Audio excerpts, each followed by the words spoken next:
Vitor balançou a cabeça e disse silenciosamente aos outros que eram tolos.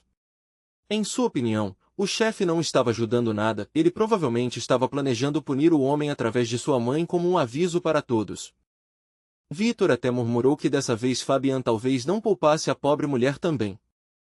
Os outros guarda-costas concordaram com a cabeça. Para eles, a explicação de Vitor parecia completamente lógica. Enquanto isso, um dos subordinados de Fabian estava dentro de um banheiro, ignorando os outros clientes batendo na porta e pedindo para ele sair. Aquele homem era Santiago, um policial que estava trabalhando disfarçado na organização de Fabian há 3 anos. Ele acabará de receber uma mensagem dizendo que a entrega havia chegado, mas respondeu que nada havia chegado e pediu para o remetente ligar novamente. Santiago simplesmente não podia acreditar que Fabian de repente mostraria bondade. Depois de testemunhar tantas mortes brutais cometidas pelos homens de Fabian, ele se recusava a acreditar que o chefe realmente pouparia a vida de alguém agora. Fabian era extremamente cuidadoso e imprevisível. O homem de um olho sempre parecia saber mais do que os outros percebiam. Santiago pensou que, se o ataque futuro tivesse sucesso, talvez finalmente pudesse voltar para casa. Enquanto isso, o homem capturado começou a suspeitar de algo terrível. Ele temia que Fabian não ajudasse sua mãe de forma alguma e que, na verdade, pudesse prejudicá-la. Não importava o quanto ele implorasse para Fabian parar, o chefe simplesmente o ignorava. Logo, todos chegaram ao hospital. Logo ficou claro que uma das enfermeiras ali também estava trabalhando disfarçada. Ela sussurrou silenciosamente para Santiago que o alvo estava dentro. Até um dos médicos estava secretamente cooperando com eles. Cada um deles usava um pequeno fone de ouvido para que pudessem se comunicar em silêncio, sem chamar atenção. Fabian olhou para o prisioneiro e disse que ele estava terrível em sua condição atual.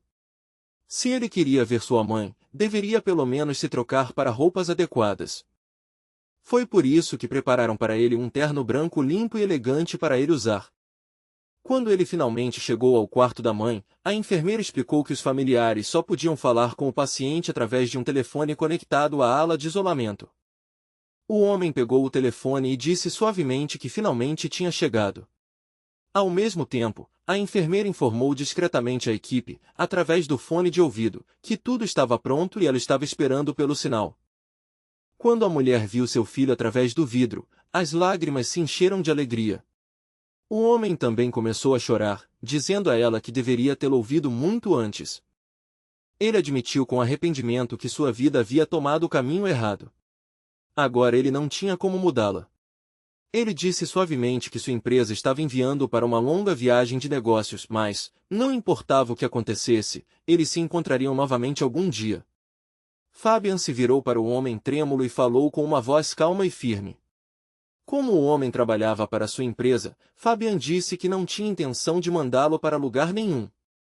Principalmente agora, com a saúde de sua mãe em estado tão frágil, forçá-lo a viajar ou sair seria completamente desumano.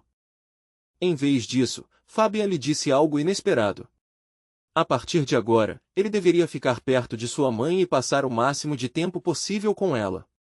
Ao fazer isso, deveria também se concentrar em receber o tratamento adequado e colocar sua própria vida de volta nos trilhos. O homem congelou por um momento, incapaz de acreditar no que acabará de ouvir. Então, as emoções o dominaram. Chorando incontrolavelmente, ele correu em direção a Fabian e o abraçou, agradecendo repetidamente por tê-lo perdoado. Fabian deu um leve tapinha nas costas do homem, tentando acalmá-lo. Atrás deles, os guarda-costas observavam a cena incrédulos. Ao mesmo tempo, os agentes disfarçados relataram discretamente pelos fones de ouvido que haviam perdido o alvo principal. Como tudo havia mudado inesperadamente, agora eram forçados a se retirar. Logo depois disso, repórteres começaram a se reunir do lado de fora do hospital. Um deles anunciou na televisão ao vivo que uma fila surpreendentemente longa de voluntários havia surgido naquele dia, todos esperando pacientemente para fazer o teste de medula óssea e, possivelmente, doar. O que tornava a situação ainda mais surpreendente era que esses voluntários eram, supostamente, funcionários da maior empresa imobiliária de toda a cidade. Vitor próprio falou mais tarde com os repórteres e deu uma breve entrevista. Ele explicou que toda a campanha de doação havia sido organizada pessoalmente pelo chefe deles, mais precisamente, pelo presidente da empresa. Daryl ouviu acidentalmente esse noticiário e ficou completamente surpreso. Como se isso não fosse chocante o suficiente, ele também descobriu que Fabian havia doado uma grande quantia de dinheiro no dia anterior para reconstruir um antigo orfanato. Ele mal podia acreditar no que ouvia. Logo depois, outra repórter anunciou que ela mesma havia viajado até o orfanato que a empresa alegava estar ajudando. Ela tinha a intenção de verificar se a doação era real. No fundo, ela suspeitava que toda a história fosse apenas uma jogada publicitária e queria expor a hipocrisia da organização. Ela se aproximou da mulher idosa que gerenciava o orfanato e perguntou diretamente se a empresa realmente havia doado dinheiro. Para a surpresa da repórter, a mulher confirmou calmamente que os fundos haviam sido entregues. Quando Daryl descobriu mais tarde que a doação havia totalizado 50 milhões, seu rosto ficou vermelho de raiva. Ouvir um número tão enorme o fez ficar furioso além da conta. Enquanto isso, quando Fabian finalmente se viu sozinho, decidiu examinar o computador que pertencera ao dono anterior desse corpo. Ao vasculhar os arquivos, ele percebeu rapidamente que o antigo Fabian estava envolvido em inúmeras atividades terríveis. Dentro do computador havia dezenas de pastas, muitas delas contendo vídeos perturbadores. Vários mostravam cenas de assassinatos brutais. Ver aquelas gravações fez Fabian parar por um momento. Não pôde deixar de pensar que, se Jasper estivesse ali ao seu lado agora, provavelmente ficaria aterrorizado com o que estava vendo. Mas então Fabian se lembrou do estranho hobby de Jasper de usar a acupuntura de forma calma, até mesmo em situações estressantes, e esse pensamento fez com que ele descartasse o medo quase imediatamente. Logo, sua mente se voltou para uma pergunta maior. Como alguém que havia cometido tantos atos terríveis poderia retornar ao caminho certo? De repente, ele se lembrou de que o diretor uma vez lhe dissera que, se algum dia enfrentasse um problema sério, deveria entrar em contato com a polícia. Seguindo esse conselho, Fabian pegou o telefone e ligou diretamente para a delegacia de polícia. Quando a atendente atendeu, ele fez uma pergunta muito incomum: como alguém que trabalhou com criminosos e cometeu atos ruins poderia retornar ao caminho certo? Depois de ouvir atentamente, a atendente explicou que, quando crimes são cometidos, a única solução adequada era que a pessoa responsável enfrentasse a punição legal. Segundo ela, aceitar a punição sob a lei era o primeiro passo que um criminoso precisava dar se realmente quisesse mudar sua vida. Ela acrescentou que confessar honestamente os crimes mostrava sinceridade genuína. Se ele tivesse feito algo ilegal, ela recomendava fortemente que se entregasse o quanto antes, pois a confissão às vezes poderia reduzir a pena final. Após encerrar a ligação, Fabian pediu para Victor entrar na sala. Com uma expressão séria, ele anunciou que havia decidido que queria se tornar uma boa pessoa. Ele explicou calmamente que foi exatamente por isso que ele havia acabado de ligar para a delegacia de polícia. Os olhos de Victor se arregalaram de choque total ao ouvir essas palavras. Fabian continuou explicando que a atendente da polícia lhe dissera algo importante: se alguém havia cometido crimes, a melhor coisa que poderiam fazer era confessar e se entregar. E como todos eles haviam se envolvido nessas atividades, seus guarda-costas provavelmente deveriam fazer o mesmo. Depois de dizer isso, Fabian olhou para Victor e perguntou sinceramente o que ele achava dessa ideia. Victor inicialmente queria dizer que tal passo drástico parecia desnecessário. Mas de repente, outro pensamento passou por sua cabeça: talvez o chefe estivesse secretamente testando sua lealdade. Então, em vez de discordar, Victor rapidamente assentiu e disse que o chefe estava pensando da maneira certa. Não importa qual decisão Fabian tomasse, ele sempre o apoiaria e o seguiria para onde fosse. Então Fabian deu outra ordem inesperada. Ele pediu para Victor preparar um grande jantar para todos os membros da empresa amanhã e colocar discretamente um comprimido para dormir em cada prato. Victor entendeu isso como outro teste de lealdade. Determinado a provar seu valor através de ações, ele prometeu a Fabian que realizaria o plano perfeitamente e nunca o decepcionaria. Quando os funcionários da empresa ouviram que o chefe estava convidando todos para uma refeição especial no dia seguinte, ficaram extremamente animados. Mas Santiago se sentiu inquieto. Ele não conseguia entender por que Fabian reunir tantas pessoas só para comer. Algo na situação parecia suspeito para ele. Mais tarde, Santiago foi silenciosamente ao jardim e se encontrou com outro agente disfarçado. Ele explicou que, desta vez, todos os membros da organização estariam presentes. O outro agente lembrou-lhe que ele dissera exatamente a mesma coisa em sua tentativa anterior. No entanto, mesmo depois de usar seus recursos mais poderosos, ainda haviam falhado em capturar algo útil. Ele acrescentou que, se essa situação continuasse, seria extremamente difícil explicar os fracassos repetidos aos superiores. Santiago suspirou e lembrou-lhe que ele passou 3 anos inteiros infiltrado nesse ambiente perigoso. Durante esse tempo, ele sacrificou tudo, seus amigos, sua namorada, até mesmo seu amado cachorro. Neste ponto, ele não tinha mais ninguém com quem realmente pudesse falar sobre seus sentimentos. O outro agente pediu desculpas, dizendo que todo esse sacrifício estava sendo feito em nome da justiça. Depois de terminar a missão, Santiago poderia voltar para a polícia, pegar seu cachorro de volta, adotar um gato e até encontrar uma nova namorada. Mas Santiago balançou a cabeça. Nada disso importava para ele agora. A única razão pela qual ele suportou 3 anos nesse lugar foi para garantir que Fabian e seus homens finalmente enfrentassem a justiça. Ele confiava em seus instintos. Dessa vez, acreditava que definitivamente conseguiriam pegar Fabian. E algum dia veria esses criminosos finalmente receberem a punição que mereciam. Logo, o dia do banquete chegou. Todos os funcionários da empresa se reuniram no restaurante, animados e prontos para transformar a noite em uma celebração animada. Um dos homens rapidamente ficou alto e bêbado.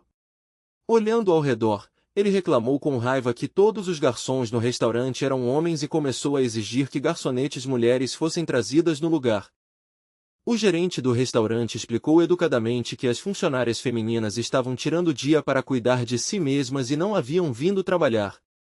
Para aquela noite, apenas garçons homens estavam disponíveis.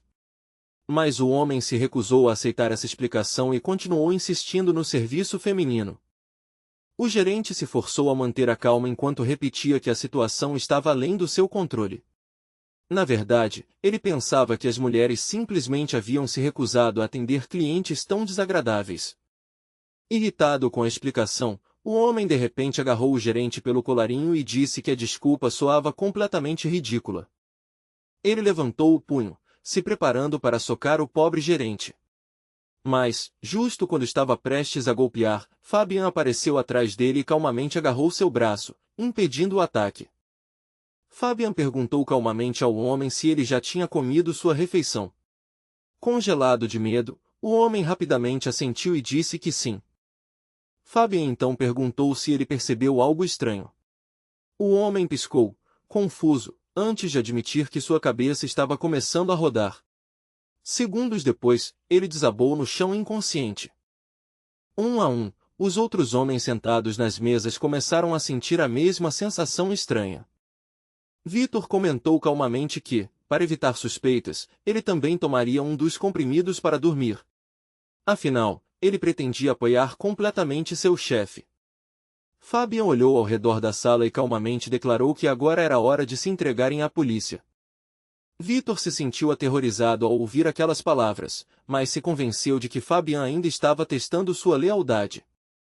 Justo então, um policial se aproximou silenciosamente de Vitor por trás e pressionou uma arma contra a parte de trás de sua cabeça. O policial anunciou que haviam recebido informações de que um ato criminoso aconteceria ali naquela noite. Eles também haviam recebido uma ligação de confissão de um membro da organização. Fabian calmamente levantou a mão e disse que foi ele quem fez a ligação. Ele explicou que havia reunido todos os membros da empresa ali para que se entregassem juntos. Depois disso, ele planejava entregar as provas de todos os crimes deles. Apontando para uma grande caixa cheia de computadores, Fabian acrescentou que todos os dados comprometedores sobre a organização estavam armazenados dentro dela. A polícia rapidamente confirmou que as provas eram reais. Ainda assim, não conseguiam entender por que Fabian havia decidido expor tudo por si mesmo. Mais tarde, Enquanto estavam dentro do carro da polícia, Vitor nervosamente perguntou a Fabian se tudo isso havia sido mais um teste de lealdade. Perto dali, um jovem policial olhou para Santiago, que estava caído inconsciente no chão, e comentou silenciosamente que parecia que finalmente o chefe deles havia desenvolvido uma consciência. O policial olhou para o grupo inconsciente e fez uma decisão silenciosa. Era óbvio que alguém havia colocado todos para dormir de propósito, e ele se recusava a acreditar que a situação fosse simplesmente resultado de um louco perdendo a razão. Havia uma razão mais profunda por trás do que Fabian havia feito. Justo então, um oficial superior se aproximou e calmamente pediu que ele começasse a coletar as declarações dos funcionários do restaurante. Ele disse que assumiria pessoalmente a responsabilidade por lidar com Fabian e toda a situação. O oficial superior então se inclinou em direção a Santiago, que ainda estava deitado por perto, e sussurrou que a gangue finalmente havia sido capturada. Ele elogiou Santiago por sua incrível dedicação e o excelente trabalho que ele havia feito durante a longa missão disfarçada. Enquanto isso, em outra parte da cidade, Dério e a oitava autoridade estavam celebrando. Eles organizaram um banquete luxuoso, erguendo copos para o que acreditavam ser a queda de Fabian. Em suas mentes, Fabian havia se destruído ao entregar toda a sua organização. Sem ele para impedi-los, acreditavam que todo o submundo criminoso da cidade em breve cairia sob seu controle.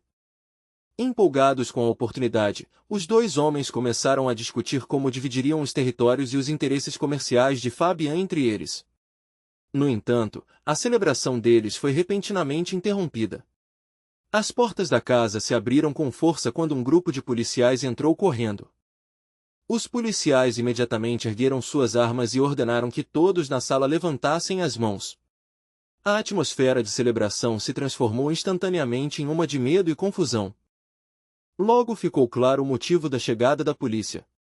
Os arquivos de computador que Fabian entregou continham evidências detalhadas ligando Dério e até mesmo a oitava autoridade a inúmeros crimes graves. Os policiais também explicaram que o mesmo computador continha registros expondo vários outros criminosos que haviam operado secretamente por toda a cidade. Dério estava completamente atordoado com essa reviravolta dos acontecimentos. Ele não conseguia acreditar que Fabian os havia traído de forma tão completa. Enquanto estava sob guarda policial, ele amaldiçoou Fabian em voz alta e com raiva, jurando vingança contra ele e até mesmo contra seus descendentes. Logo, Fabian e todos os membros de sua organização foram levados ao tribunal. Após revisar as evidências esmagadoras, o juiz anunciou o veredicto. Dério, o líder da rede criminosa, foi condenado à morte devido à gravidade de seus crimes. Fabian também foi considerado culpado de crimes graves. No entanto, como ele havia ajudado ativamente a expor a organização e se entregado voluntariamente, o tribunal lhe deu uma sentença de morte com comutação. Enquanto isso, a longa missão de Santiago finalmente chegou ao fim. Um de seus colegas o parabenizou, dizendo que graças aos seus esforços, as forças criminosas que assolaram a cidade por anos finalmente poderiam ser desmontadas. Santiago então perguntou quando ele poderia finalmente voltar à sua vida normal, agora que a missão estava concluída. Seu colega respondeu que ainda havia uma última tarefa a ser cumprida. Precisavam de alguém para monitorar o caso de Fabian até que a sentença fosse completamente cumprida. As autoridades achavam que a confissão de Fabian era suspeita. Temiam que ele ainda estivesse escondendo algo ou trabalhando com aliados invisíveis. Então alguém precisaria acompanhá-lo até a prisão e observar suas ações de perto. O policial admitiu que pedir para Santiago continuar disfarçado era extremamente cruel. Viver disfarçado exigia nervos fortes, habilidade de atuação e alerta constante, pois até mesmo um único erro poderia custar a vida de alguém. Mas, apesar de tudo que já havia suportado, Santiago concordou em continuar observando Fabian pelo bem da cidade e de seu povo. O policial então acrescentou que, durante o encarceramento de Fabian, ele seria a única pessoa que Santiago poderia contatar diretamente. Santiago assentiu firme e disse que, se a justiça e a segurança pública exigissem isso, ele estava pronto para sacrificar ainda mais de sua própria vida. Algum tempo depois, Fabian e os membros restantes de seu grupo foram transferidos para a prisão. Durante uma entrevista transmitida pela televisão, Fabian admitiu abertamente que havia drogado todos e os entregado à polícia. Ele explicou que sua única intenção havia sido ajudá-los a se tornarem pessoas melhores. Afinal, o diretor já lhe dissera uma vez que todo ser humano tem alguma bondade escondida dentro de si.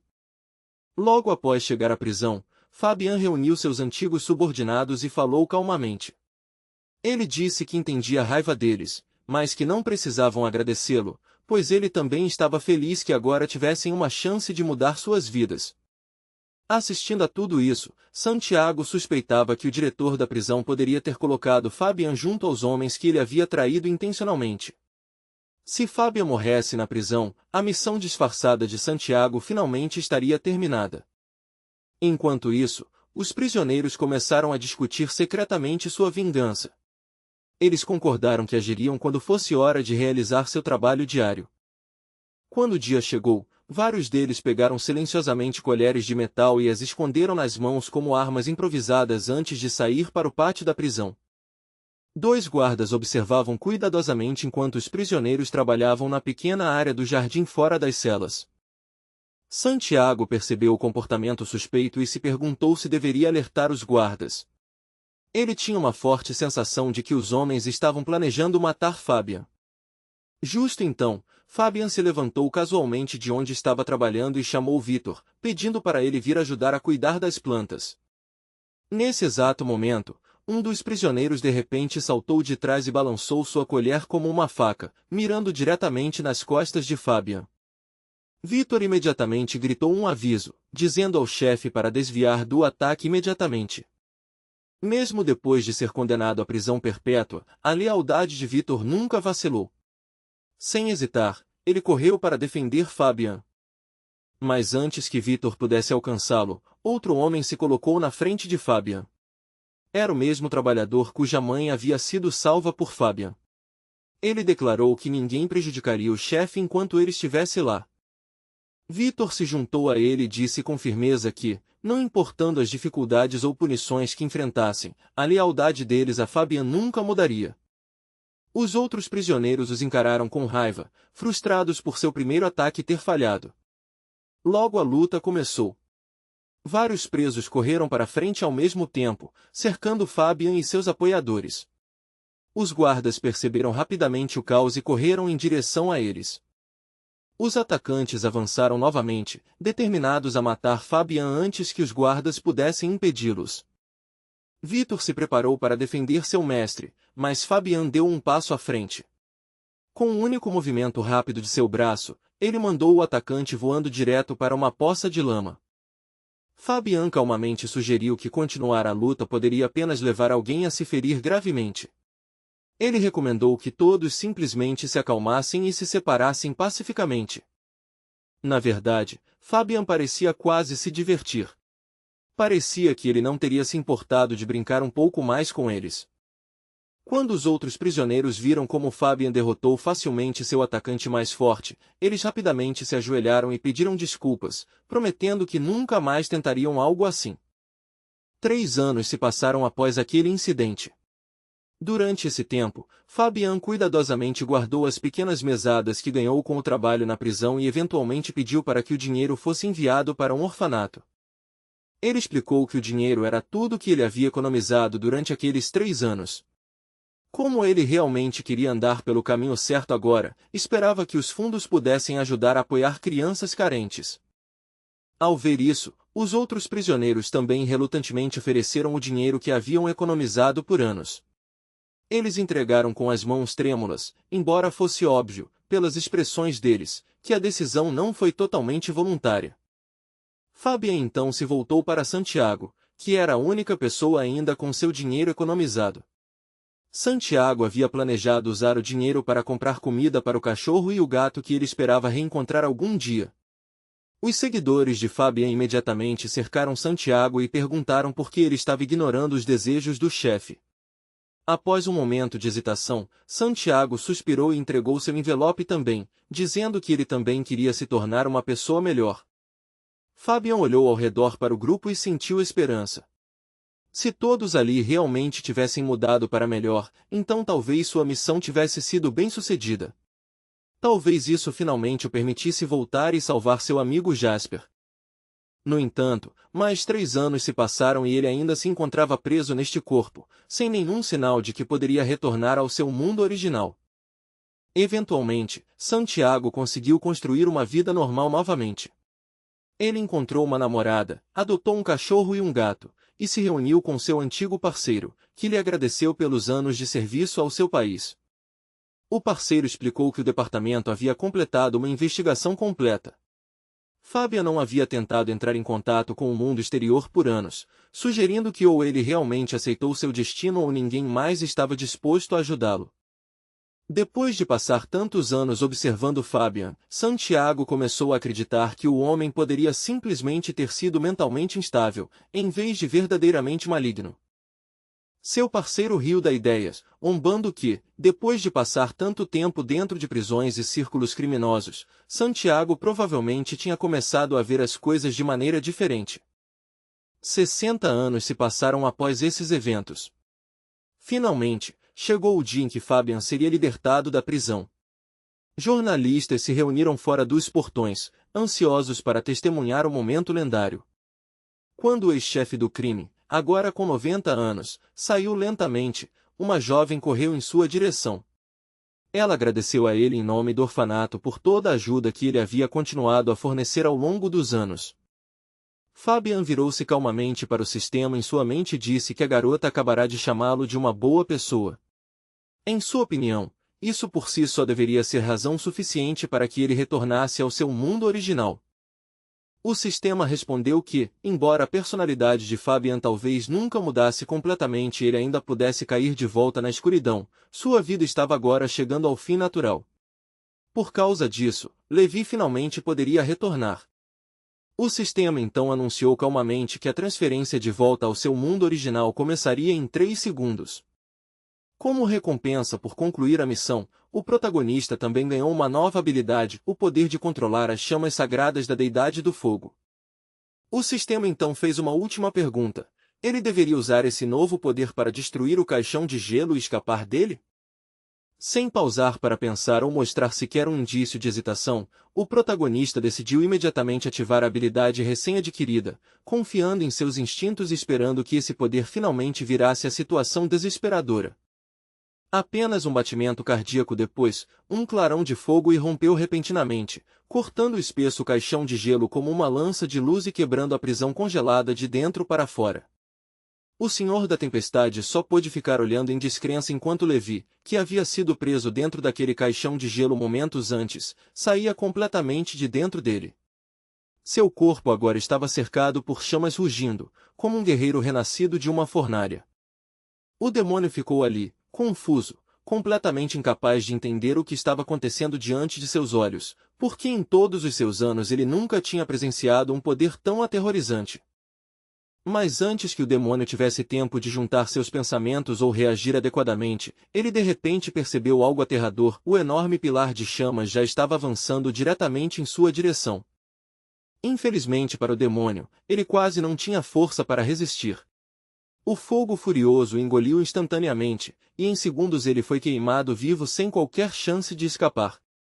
O galo assistiu toda a cena com os olhos arregalados de horror enquanto o demônio de 10ª classe era completamente incinerado num piscar de olhos, deixando apenas brasas queimando para trás. Então, o galo lentamente virou a cabeça e viu o protagonista saindo das chamas que desapareciam, segurando calmamente seu amigo ferido nos braços como se nada de anormal tivesse acontecido. No início, Jasper parecia confuso e não conseguia reconhecer quem estava à sua frente. Então, o galo apressadamente explicou que, na verdade, ele era o animal de estimação deles e implorou para que não o atacassem. Os meninos olharam para o galo com expressões perplexas, cochichando entre si sobre o motivo de aquele galo não ter peitos, especialmente porque o diretor havia insistido uma vez que as aves fêmeas obviamente deveriam tê-los. Jasper então inclinou a cabeça curiosamente e fez uma pergunta muito séria para o galo demônio: se ele ainda seria capaz de botar ovos para eles como antes. Ouvir essa pergunta imediatamente fez o galo lembrar de uma memória aterradora. Ele se lembrou do dia em que Levi o avisou que, se ele alguma vez parasse de botar ovos, eles simplesmente o transformariam em sopa de galinha. Com esse pensamento, ele rapidamente assentiu e disse que sim. Enquanto isso, bem longe do campo de batalha, o pai finalmente conseguiu retornar ao seu corpo original após ser separado dele por longos anos. Ele olhou lentamente ao redor do ambiente desconhecido e imediatamente começou a perguntar onde estava e o que havia acontecido com as garotas que haviam capturado mais cedo. Sem perder tempo, chamou seu guarda-costas, Vitor, e exigiu saber quem eram aqueles dois velhos estranhos próximos. No entanto, no momento em que falou, ele percebeu algo estranho. Sua voz estava incrivelmente rouca e áspera, bem mais velha do que ele lembrava. Vitor deu um passo à frente e respeitosamente disse que, se fosse possível, ele serviria ao seu chefe pelo resto de sua vida. Mas Fabian olhou com confusão, sem entender por que um homem tão idoso estava à sua frente. Lentamente, Fabian olhou para suas próprias mãos trêmulas. Então, tocou seu rosto cuidadosamente, sentindo as rugas profundas. Pânico tomou seus olhos enquanto ele perguntava com urgência que ano era aquele. A jovem que estava ao lado respondeu calmamente que o ano atual era 2080. Ouvir esse número fez Fabian congelar no lugar, ao perceber que 66 anos inteiros haviam se passado. A menina explicou suavemente que, embora o vovô Fabian tivesse feito muitas coisas terríveis no passado, com o tempo ele realmente se tornará uma pessoa muito melhor. Fabian não conseguia entender nada disso. Como 66 anos poderiam desaparecer num piscar de olhos? E por que agora estavam lhe dizendo que ele havia se tornado uma boa pessoa? A confusão tomou conta de sua mente, e sua visão começou a desvanecer lentamente. Como ele já estava extremamente velho, o choque foi demais para seu corpo frágil. Momentos depois, ele desabou no chão, sem vida.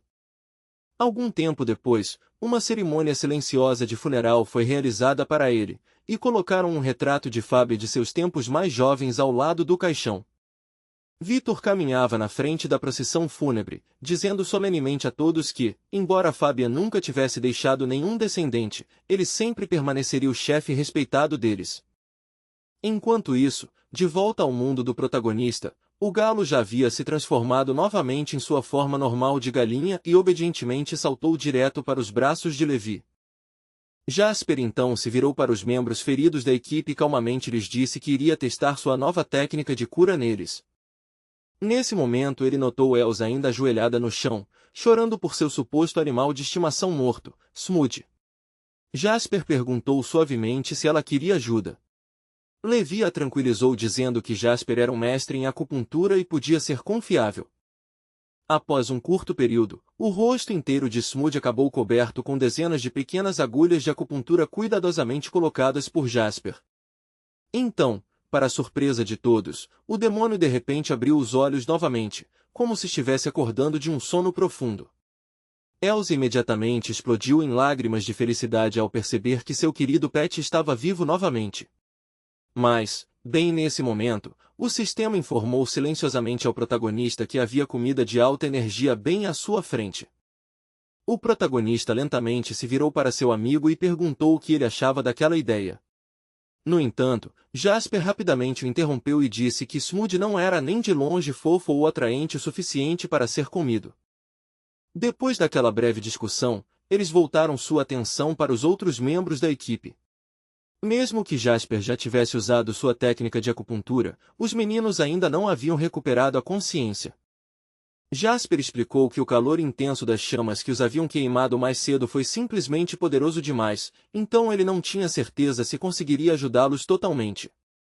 Ao ouvir isso, Levi se culpou silenciosamente pelo que aconteceu. Jasper rapidamente o tranquilizou e disse que não havia razão para se culpar, porque todos sabiam que Levi não queria ferir ninguém, ele apenas ainda não conseguia controlar a força avassaladora de suas chamas.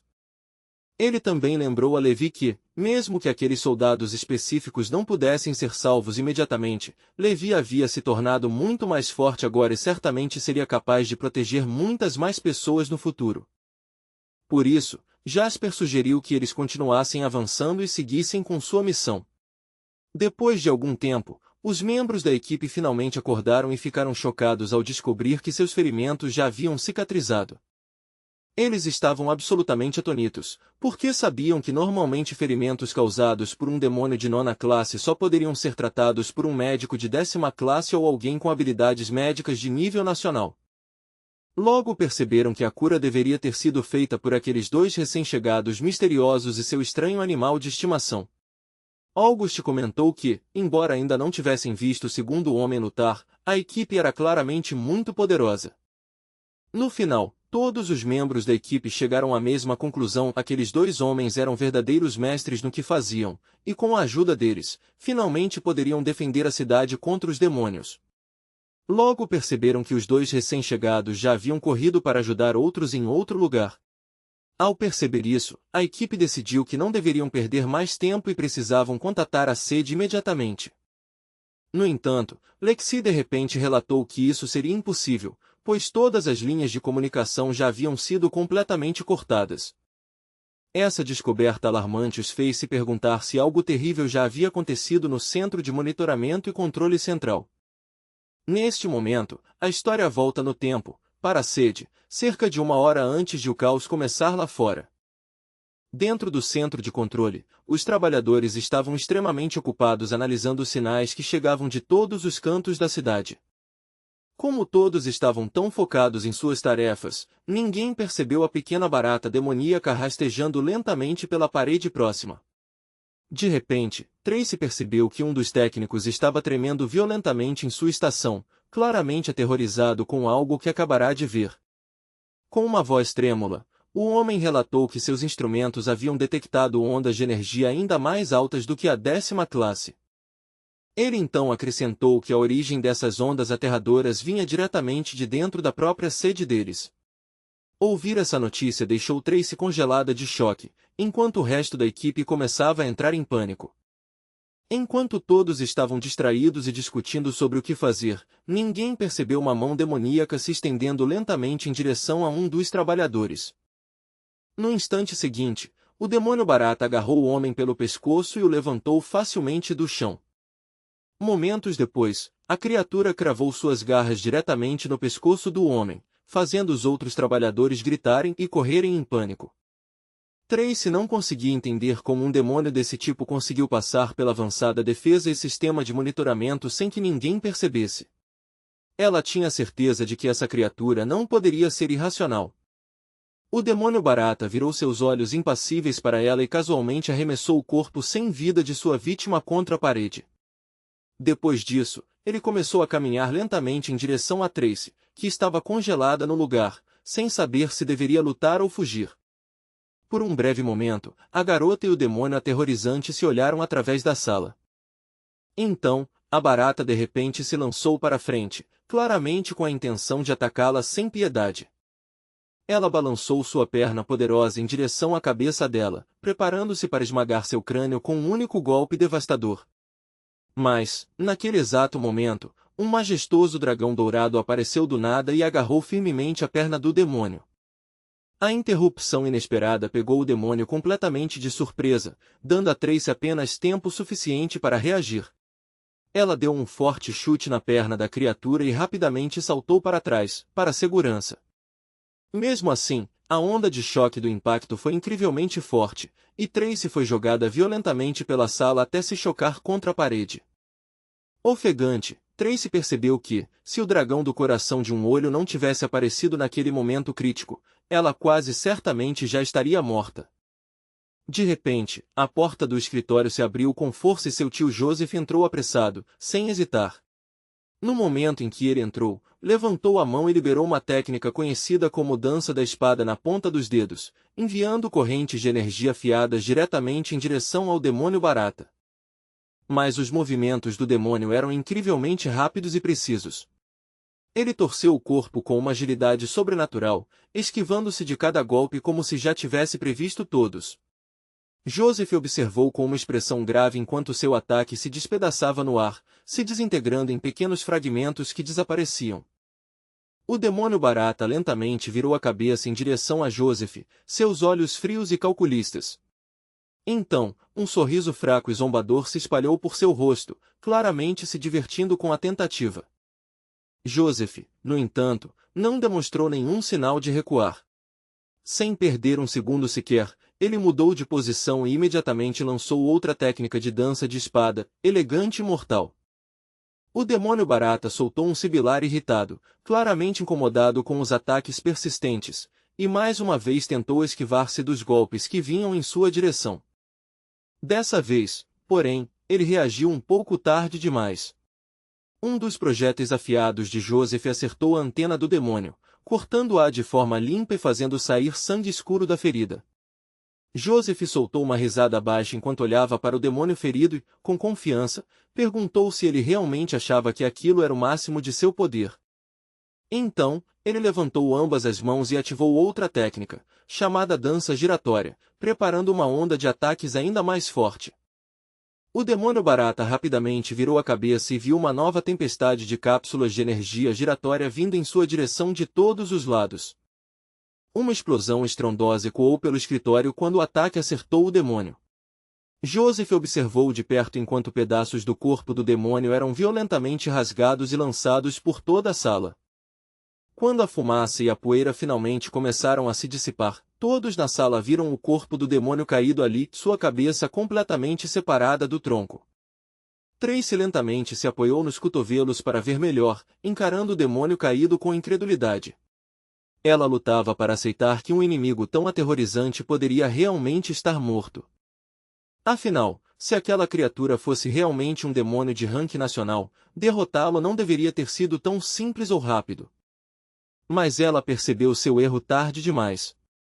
Quando virou a cabeça em direção a Joseph novamente, viu a aterradora verdade: o demônio estava completamente ileso e já balançava a perna em direção a ele. O demônio ativou uma habilidade própria, disparando um raio cegante que atingiu o corpo de Joseph e o arremessou violentamente contra uma parede de concreto espessa. Milagrosamente, Joseph sobreviveu ao golpe devastador.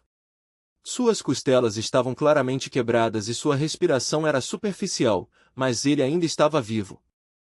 Ele olhou confuso e com dor, sem entender como o demônio ainda poderia estar vivo, quando ele claramente havia cortado sua cabeça momentos antes. Deitado ali ferido, Joseph se perguntava com pesar quanto mais seu corpo esgotado conseguiria resistir. O demônio barata não mostrou nenhuma misericórdia e imediatamente correu em direção a ele novamente, pronto para desferir outro golpe mortal. Em resposta, Joseph forçou-se a se levantar e liberou outra técnica chamada Furacão da Lâmina. Mas dessa vez o demônio se moveu ainda mais rápido. Ele esquivou-se suavemente de cada projétil do ataque, deixando as lâminas cortarem o ar vazio atrás dele. No instante seguinte, a criatura já havia fechado a distância e estava diretamente na frente de Joseph. Ela levantou a perna, se preparando para cortar sua cabeça. Mas naquele momento crítico, o Ai caiu através de um buraco no teto do edifício. Ao aterrissar, ele liberou a técnica Selo do Dragão Milenar, Imprisionamento Demoníaco. Um dragão de fogo flamejante surgiu e se enrolou firmemente ao redor dos membros do demônio, bloqueando seus movimentos e impedindo o golpe mortal. O demônio barata olhou para cima com olhos furiosos, claramente enfurecido por mais um oponente ter interferido em seu ataque. Sem dar tempo para o demônio reagir, o Ai seguiu com outra técnica conhecida como Palma do Dragão de Buda que destrói o mundo, fortalecendo as amarras flamejantes e prendendo completamente os membros do demônio. Então, ele deu um passo à frente e desferiu um golpe esmagador com uma força aterradora, arrancando um dos braços do demônio completamente de seu corpo. Imediatamente após isso, o Ai ativou outra técnica chamada Grande Informação das 5 Transformações, enviando vários raios flamejantes de poder diretamente em direção ao demônio preso. O demônio barata começou a entrar em pânico ao perceber que ainda não conseguia se mover. Enquanto isso, os projéteis mortais se aproximavam cada vez mais dele. Ele gritou alto enquanto tentava se livrar das amarras, mas as correntes flamejantes se mantiveram firmes. Um momento depois, cada projétil acertou diretamente seu corpo. O Ai e os outros observaram a explosão atentamente, com expressões tensas, enquanto esperavam para ver que tipo de dano o demônio havia sofrido. Naquele momento, Tracy se lembrou da conversa que teve com o Ai não muito tempo atrás. Ela havia ordenado que ele deixasse a cidade depois que a sede alertou sobre o perigo de um ataque de demônio de ranking nacional. Ela explicou que havia apenas duas explicações possíveis: Ou a sede não acreditava em seu relatório, ou acreditavam, mas emitiram aquela ordem estranha deliberadamente. Wan Ai havia ficado furioso quando ouviu essa decisão, sem conseguir entender por que tal ordem havia sido dada.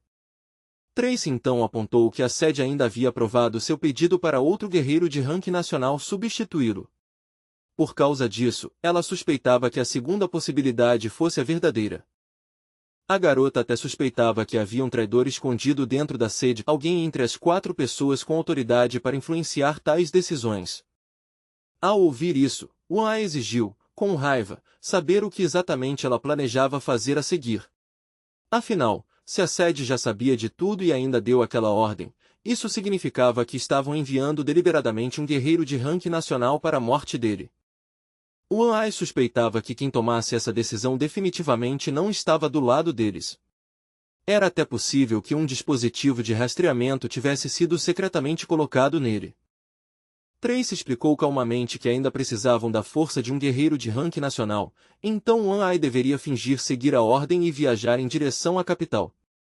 Eles esperariam pelo guerreiro substituto chegar, e então, no meio da jornada, Wan Ai se voltaria secretamente e correria para defender a cidade novamente. Mas Tracy tinha outra suspeita assustadora. Ela acreditava que no momento em que Wan Ai saísse da cidade, os demônios começariam imediatamente seu ataque. Se isso acontecesse, provaria que os demônios sabiam de alguma forma sobre sua partida, significando que informações estavam sendo trocadas entre eles e o traidor dentro da sede. E se os demônios tivessem acesso aos seus movimentos, então seria apenas uma questão de tempo até que descobrissem a localização do centro de defesa deles. Se essa situação acontecesse, Tracy e sua equipe preparariam uma emboscada lá. Eles usariam o feitiço de aprisionamento mais forte de Wan Ai e matariam o demônio de qualquer maneira. No pior dos casos, todos sabiam que talvez acabariam morrendo juntos naquela batalha final. Wan Ai respondeu silenciosamente que, se fosse para morrerem apenas os 3 juntos, talvez esse desfecho fosse ainda melhor para todos os outros. Agora, de volta ao momento presente, Wan Ai observava enquanto Joseph lutava desesperadamente contra o terrível rei demônio. Usando as últimas forças que tinha, Joseph ativou uma técnica final chamada Transformação da Energia das 5 Espadas. Ele lentamente estendeu a mão trêmula, e vários poderosos raios de energia dispararam de sua palma. O demônio barata olhou horrorizado enquanto as ondas aterradoras de energia da espada se aproximavam rapidamente dele. Momentos depois, raios envolveram o corpo do demônio, estalando violentamente enquanto ele gritava de dor. Exatamente nesse momento, Wan Ai olhou para o céu, onde nuvens escuras se reuniam e trovões começavam a rugir. Um enorme raio caiu sobre o telhado do edifício. Ao ver isso, Wan Ai percebeu que eles precisavam terminar o demônio imediatamente. No fundo, ele acreditava verdadeiramente que, juntos, ainda poderiam ter uma chance de matá-lo. Então, um enorme raio atravessou o corpo do demônio barata. Todos os presentes prenderam a respiração com medo, sabendo que, se ele sobrevivesse a esse ataque, toda a cidade estaria condenada. Quando o raio finalmente se dissipou, eles viram o corpo sangrento do demônio lentamente cair de joelhos. Mal restava um único ponto não queimado em seu corpo. Sua forma inteira havia sido horrivelmente carbonizada pelo poder esmagador do raio. De repente, Tracy gritou alarmada, lembrando a todos que o demônio possuía uma habilidade de regeneração aterrorizante e poderia se recuperar novamente em breve. Antes que ela pudesse terminar de falar, Wan Ai de repente sentiu uma presença gelada atrás dele. Ele virou a cabeça e viu o demônio de pé novamente, completamente restaurado. O ataque veio tão de repente e tão rápido que Wan Ai não teve tempo de desviar. O golpe o atingiu diretamente, jogando seu corpo violentamente contra a parede. Joseph e Tracy gritaram em pânico no instante em que viram o que tinha acontecido. O golpe tinha acertado em cheio, e era óbvio que Wan Ai havia sofrido um impacto devastador. O homem rapidamente percebeu o quão grave era a situação. Por causa dos ferimentos, o domo protetor de energia primordial ao redor dele mal conseguia bloquear 30% do dano recebido, e esse nível de defesa estava longe de ser suficiente para suportar outro ataque. Naquele momento, algo finalmente se encaixou na mente dele. De repente, ele entendeu o significado por trás do estranho desenho que Augustus tinha lhe dado antes. Mesmo que o desenho mostrasse apenas 4 baratas, isso não significava necessariamente que 4 fosse o limite da habilidade ou do poder do demônio. Então caiu a ficha para ele que a criatura podia ter uma habilidade muito mais assustadora, talvez regeneração ilimitada. Se isso fosse verdade, então matá-la por meios normais seria quase impossível. Nesse momento, o demônio barata avançou com uma velocidade aterradora, saltando diretamente em direção a Wan-Ai enquanto se preparava para desferir um golpe final e fatal. Mas Wan-Ai reagiu imediatamente. Recuperando o equilíbrio, ele rolou para longe do ataque que vinha e deslizou para trás do demônio. Sem intenção de desistir, ele se preparou para liberar a técnica devastadora conhecida como Old Destroying Buddha Dragon Palm. A barata não esperava que ele se reposicionasse tão rápido. Quando girou o corpo, viu a palma em chamas de Wan-Ai já avançando direto para o seu rosto, com o ar ao redor queimando em fogo intenso. Mesmo assim, os reflexos do demônio eram extraordinários. No último segundo ele torceu o corpo para o lado, fazendo com que a palma flamejante de Wan-Ai passasse por ele por uma margem mínima. Percebendo que não podia prolongar aquela luta, a barata contra-atacou imediatamente e lançou um soco brutal direto no estômago de Wan-Ai. A força do golpe foi esmagadora. O homem cuspiu sangue na mesma hora, mas mesmo agonizando ele tentou desesperadamente segurar os braços do demônio. Usando o resto de suas forças, ele ativou a técnica Demon Confinement, tentando prender a barata e impedir que ela escapasse de seu controle. O demônio olhou para cima inquieto enquanto vários dragões de fogo começavam a se aproximar dele, seus corpos em chamas girando pelo ar. Mas a barata ainda era incrivelmente ágil. No último instante ela escapou da armadilha e arremessou Wan-Ai violentamente de volta contra a parede. Joseph e Trace assistiram à troca brutal de golpes com horror, percebendo quão desigual aquela batalha tinha se tornado. Mesmo assim, mesmo com as chances totalmente contra ele, Wan-Ai se recusava a desistir ou recuar da luta. Seu corpo inteiro tremia de exaustão e dor, mas ainda assim ele se forçou a ficar de pé mais uma vez, determinado a continuar lutando. Nesse momento crítico, Joseph apareceu de repente atrás do demônio e lançou novamente sua técnica Spin Dance. A barata não esperava aquele ataque surpresa. Todos os projéteis atingiram diretamente sua cabeça, e vendo a abertura, Wan-Ai avançou imediatamente para seguir com sua própria técnica. Por 11 longos anos, ele tinha defendido aquela cidade sem vacilar, e não tinha intenção de parar agora, mesmo que tivesse que lutar até seu último suspiro. Enquanto isso, bem longe dali em outra parte da cidade, Levi e Jasper caminhavam tranquilamente pelas ruas enquanto a noite começava a cair e o sol desaparecia lentamente no horizonte. De repente, o galo sentiu uma aura demoníaca esmagadora por perto, um poder que claramente ultrapassava o 10º rank. Chocado, ele percebeu que aquilo poderia ser o lendário Demon King. O galo imediatamente pensou que, se o rei tinha aparecido pessoalmente ali, então talvez aquela fosse finalmente sua chance perfeita de escapar de Levi e Jasper. Mesmo que os dois humanos tivessem ficado mais fortes recentemente, o galo simplesmente não conseguia acreditar que eles poderiam superar o poder do Demon King. Pensando nisso, o demônio abriu suas asas de repente e se libertou das mãos do protagonista, voando para o alto. Ainda no ar, ele se transformou suavemente de volta para sua forma humana e pousou levemente no chão. Então ele segurou a mão de Levi e disse com urgência que havia pessoas por perto que precisavam desesperadamente de ajuda. Nesse exato momento, o sistema informou a Levi que havia uma fonte de comida de energia extremamente alta por perto, algo capaz de saciar a fome por um ano inteiro. Ao ouvir isso, os olhos de Levi brilharam e ele avançou animado. Sem hesitar, ele levantou seus companheiros e saiu correndo na direção daquela poderosa comida que prometia encher seu estômago por tanto tempo. Logo eles chegaram ao prédio, e Levi afirmou com confiança que a fonte estava definitivamente lá dentro. Mas Jasper olhou ao redor e não conseguiu ver ninguém que parecesse precisar de ajuda. Então, de repente, uma enorme explosão ecoou de dentro do prédio, fazendo Jasper e o galo se assustarem. Apenas alguns segundos depois, Wan-Ai foi lançado para fora do prédio e caiu no chão, rolando até parar bem aos pés do garoto. Jasper o reconheceu imediatamente como o mesmo homem honrado que já tinha confiado neles antes. Enquanto o galo sentia a aura esmagadora do Demon King por perto, Jasper correu para ajudar, dizendo que sua acupuntura podia salvá-lo. Mas One-Eye virou-se para eles e gritou com urgência, ordenando que fugissem dali o mais rápido possível. Antes mesmo que Jasper pudesse responder, o demônio barata saiu do prédio e mergulhou em direção a ele vindo de cima. Com força brutal, ele chutou Jasper diretamente nas costas, lançando o garoto pelo chão. Levi observou horrorizado enquanto o golpe do demônio arremessava seu amigo pelo ar com uma força assustadora. Ele imediatamente correu para frente e segurou Jasper no meio da queda, impedindo que ele se chocasse violentamente contra o chão. Quando Levi o colocou no chão com cuidado, viu sangue escorrendo da boca de Jasper e percebeu que seu amigo estava em péssimo estado.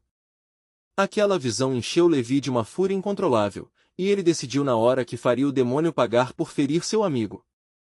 Enquanto isso, o galo comemorava em segredo, acreditando que a chegada do Demon King significava que ele finalmente seria livre de Levi e nunca mais teria que botar ovos. Levi se abaixou e disse para Jasper aguentar só mais um pouco, prometendo que logo o levaria até o diretor que com certeza poderia curá-lo. Então Levi se levantou lentamente e fixou o olhar no demônio barata que estava a pouca distância, com uma expressão cheia de intenção assassina. Num piscar de olhos, ele desapareceu de onde estava e surgiu diretamente ao lado do demônio antes mesmo que ele percebesse o que tinha acontecido. Com os olhos queimando de fúria, Levi lançou um soco poderoso direto no rosto do demônio. O impacto foi tão forte que o demônio barata foi lançado pelo ar como uma bola chutada. Levi ficou ali olhando para onde ele tinha voado, com uma expressão cheia de uma raiva assustadora. Tanto o galo quanto o One-Eye ficaram olhando completamente incrédulos, tentando entender o que tinham acabado de ver. A barata se recuperou rapidamente e disparou de volta em direção a Levi, decidida a atacá-lo com ainda mais força. Mas Levi permaneceu totalmente calmo enquanto o punho de um demônio de ranking nacional avançava direto para seu rosto. Todos que assistiam à batalha acharam difícil acreditar que Levi realmente poderia rivalizar com a força de um demônio de ranking nacional. A barata mal teve tempo de perceber que seu soco tinha sido bloqueado com facilidade quando viu o próprio punho de Levi avançando em direção ao seu rosto. Levi atacou novamente, desferindo um soco ainda mais pesado direto na cara do demônio. O golpe esmagou a barata contra o chão com tanta força que a terra rachou sob ela. Ainda se recusando a desistir, a barata escapou repentinamente do ataque de Levi e reapareceu atrás dele. Levantando a perna bem alto, ela se preparou para dar um chute devastador nas costas de Levi. Mas a fúria de Levi tinha levado seus sentidos ao limite absoluto, permitindo que ele detectasse o demônio se movendo atrás dele. Desviando do ataque com facilidade, Levi agarrou a perna da barata e a arremessou violentamente contra o chão. Logo em seguida, ele continuou o ataque e lançou outro soco poderoso direto no estômago do demônio. No entanto, pouco antes do próximo golpe atingir, a barata ativou sua habilidade de teleporte e reapareceu novamente atrás do protagonista. O demônio barata de repente levantou o punho bem alto, se preparando para descer com tudo sobre a cabeça de Levi com um golpe brutal de finalização. Mas Levi foi mais rápido. Em um piscar de olhos, ele se endireitou e interceptou o demônio antes que o golpe pudesse atingir. Segurando a criatura firmemente pelo pescoço, ele a levantou completamente do chão como se não pesasse nada. O corpo inteiro de Levi tremia de raiva. Seus dedos se apertaram ao redor da garganta do demônio, apertando cada vez mais enquanto sua fúria se despejava na pressão. Então, no próximo momento aterrador, a cabeça do demônio se soltou do seu corpo e caiu pesadamente no chão, enquanto sangue escuro jorrava da garganta cortada. Assistindo a cena, o galo ficou paralisado de terror. Ele simplesmente não conseguia acreditar que Levi deveria ser humano. One-Eye estava igualmente surpreso com o que estava vendo. Lentamente, ele percebeu que aquele demônio aterrador não era nem mesmo um verdadeiro oponente para Levi. O demônio continuava se regenerando novamente, usando sua habilidade de regeneração para voltar à vida e continuar atacando. Mas Levi destruía cada nova cópia tão rapidamente quanto ela aparecia. One-Eye começou a entender a verdade da situação. Embora Levi não tivesse técnicas refinadas de combate, sua força bruta, defesa e velocidade já eram maiores do que as de um demônio de ranking nacional. Se o demônio Barata não tivesse sua habilidade aterradora de regeneração, ele já teria morrido inúmeras vezes pelos golpes esmagadores de Levi. Naquele momento, Joseph e Tracy surgiram lentamente do prédio destruído, se apoiando um no outro para suporte enquanto ambos lutavam para ficar em pé devido aos ferimentos graves. No instante em que viram a batalha acontecendo lá fora, ambos gritaram de choque e descrença. Por um segundo, a atenção de Levi se desviou. Essa pequena abertura foi tudo que o demônio precisava para desferir um poderoso soco diretamente no estômago de Levi. Levi cambaleou levemente com o impacto e se inclinou para trás, tomando um momento para recuperar a respiração. Wan-Ai percebeu rapidamente que Levi já tinha matado o demônio Barata mais de 100 vezes, mas sua regeneração sem fim continuava trazendo de volta novamente. Levi de repente saltou para frente novamente, se preparando para acertar o demônio com um outro poderoso ataque. O golpe atingiu com imensa força, destruindo mais uma cópia do demônio. Mas quase instantaneamente, uma nova versão apareceu atrás de Levi, pronta para atacar novamente. Vendo esse ciclo interminável, Wai sentiu uma sensação de desespero no peito e percebeu que Levi poderia eventualmente perder, simplesmente porque o demônio nunca poderia morrer de verdade. Antes que Levi pudesse reagir, o demônio atacou novamente e o arremessou violentamente contra a parede com um golpe devastador. Naquele momento, um aviso ecoou repentinamente na mente de Levi. O sistema o informou que as reservas de energia do hospedeiro estavam quase esgotadas e se tornariam indisponíveis dentro de 10 segundos. Ignorando o perigo, Levi correu direto para o demônio com determinação imprudente, reunindo cada grama de força de vontade que ainda restava. Ele ativou a habilidade de controle das chamas, destruir o demônio, despejando sua força vital no ataque. O sistema respondeu imediatamente, parabenizando-o por usar com sucesso a habilidade e desbloqueando a cadeia de chamas de carvão de primeiro nível, controlada puramente pela sua força de vontade. Percebendo o ataque que se aproximava, o demônio sentiu o perigo real pela primeira vez. Naquele momento, a voz do sistema soou novamente, parabenizando Levi por remover instintivamente o selo e desbloquear a chama de segundo nível conhecida como Fogo das Cinzas Ósseas. À medida que o ataque de Levi continuava a se intensificar, o pânico do demônio aumentava. Mais uma vez, o sistema anunciou outro avanço, desbloqueando o poder de terceiro nível, a chama original demoníaca. Quando as aterradoras chamas combinadas finalmente engoliram o demônio, ele sentiu algo que nunca havia experimentado antes desde que se tornou um guardião demoníaco, o verdadeiro medo da morte. Logo ficou claro que Levi havia quebrado o selo final também, liberando o poder de quarto nível conhecido como chama terrestre da alma explosiva. No momento em que Levi desferiu o golpe final, o sistema o alertou de que sua força estava completamente esgotada e ele não poderia mais usar técnicas de cultivo internas. O demônio Barata foi engolido pelas chamas de Levi. Estranhamente, o fogo não queimou seu corpo físico, mas invadiu profundamente sua alma e começou a destruí-la de dentro para fora. Mesmo possuindo regeneração infinita, havia uma coisa que o demônio nunca poderia restaurar, uma alma destruída nunca poderia voltar. O demônio estava realmente morto desta vez. O galo, que estava de pé nas proximidades com as pernas tremendo, desabou no chão ao perceber que a aura esmagadora do grande rei havia desaparecido completamente. Enquanto Levi caminhava lentamente, o galo sentiu uma aura destrutiva aterradora irradiando dele como uma tempestade invisível.